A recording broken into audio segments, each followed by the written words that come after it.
Hi, I'm Tim. Welcome to Watch One, and thanks for logging on. Today we are looking at the sporting flagship of Chopard. This is the Chopard Mille Miglia Chronograph, 38 millimeters in stainless steel. This is a fantastic example of a fun, motorsports-themed chronograph that pays tribute to a great episode in motoring history, and really stirs the fire of any auto fan who also likes high-end luxury watches. Now, since 1988, Chopard has been a sponsor of the Mille Miglia, itself an historic rally reviving the name of the 1927 to 1957 Mille Miglia road race. Now, Carl Friedrich Schäufele, who runs Chopard, is the latest scion of the Schäufele family to participate in motorsports and run the watchmaker, and so the Mille Miglia is kind of his baby. It's a traditionally styled line that incorporates a lot of the best elements of the 1950s, 60s, and 70s motorsports chronographs. And in this 38 millimeter Mille Miglia chronograph, you can see that the watch is a perfect fit on my 6 1/3 inch, 16 centimeter circumference wrist.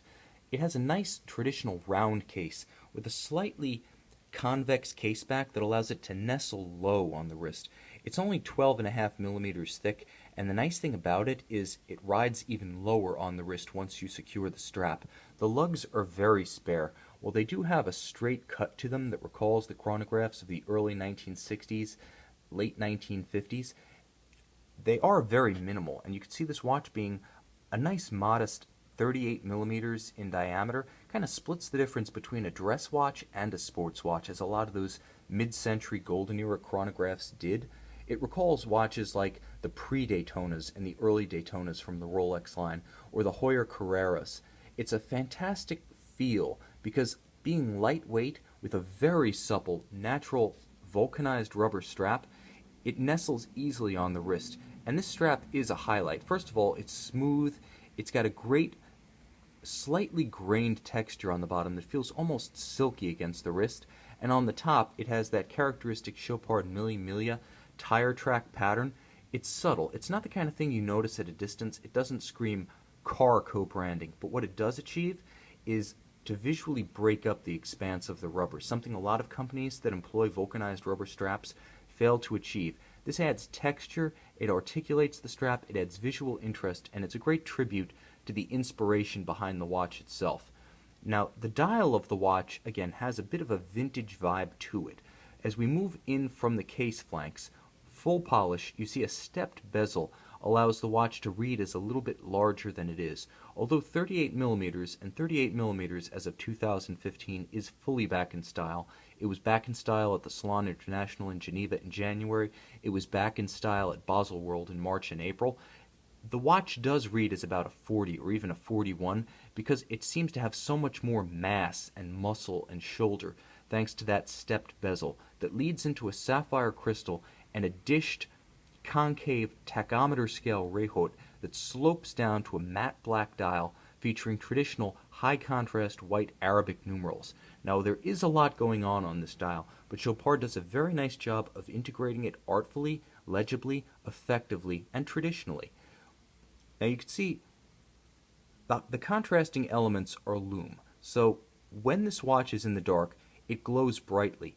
When it's in the light, it has an intricacy to it that really belies the simple 3-register layout. I want to call out the so-called tri-compax layout as one of the highlights of this watch, because with 3 subdials, it has vertical symmetry and bilateral symmetry, and it's quite gorgeous in that respect. The watch has a nice balance between light tones and the dark of the dial. It has these diamond-polished hands that really glitter in the sunlight and stand out, although the chronograph seconds hand is white-colored to set it apart from the center hours and minutes. Each of the subdials features an individually guillocheted center disc, a lacquered calibrated disc featuring, for instance, at 3 o'clock constant seconds, at 6 o'clock chronograph hours, and at 9 o'clock chronograph 30 minutes.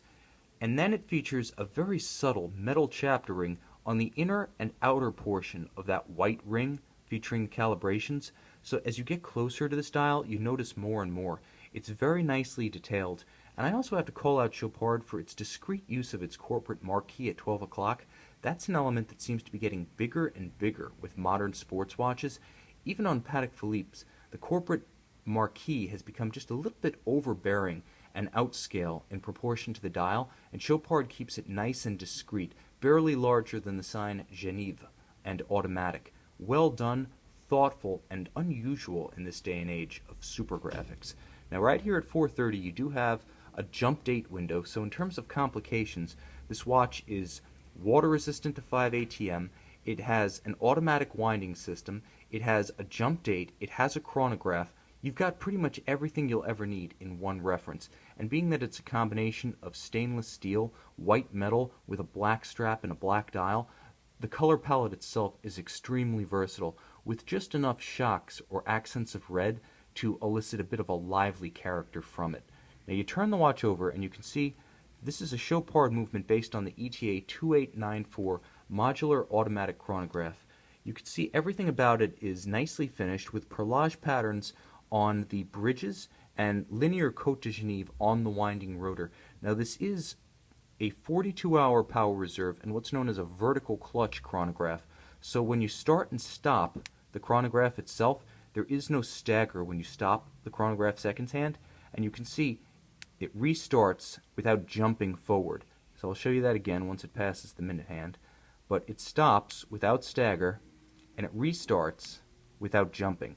That's the advantage of a vertical clutch. Again, because the vertical clutch doesn't have the meshing interplay of the gears of a lateral clutch, you can leave it running full time. So if you prefer not to strain and look at small seconds on a subdial, you can have constant center seconds with the chronograph running on the Chopard Mille Miglia. So you can have the conventional three hands, hours, minutes, and seconds at center for ease of use. This is a fantastic reference that really isn't overtly co-branded with any automotive themes, with the exception of the strap, and I'll mention that the strap doesn't read as a tire tread from an arm's length.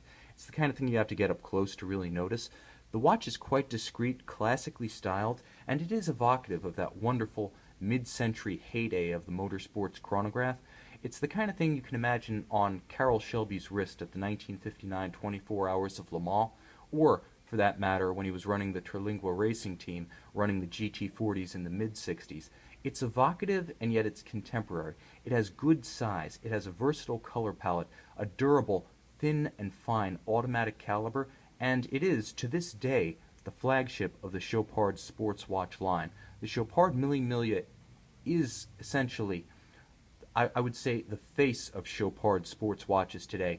And this Chopard Mille Miglia chronograph is an outstanding example of that line. See it on our website, Watch You Want.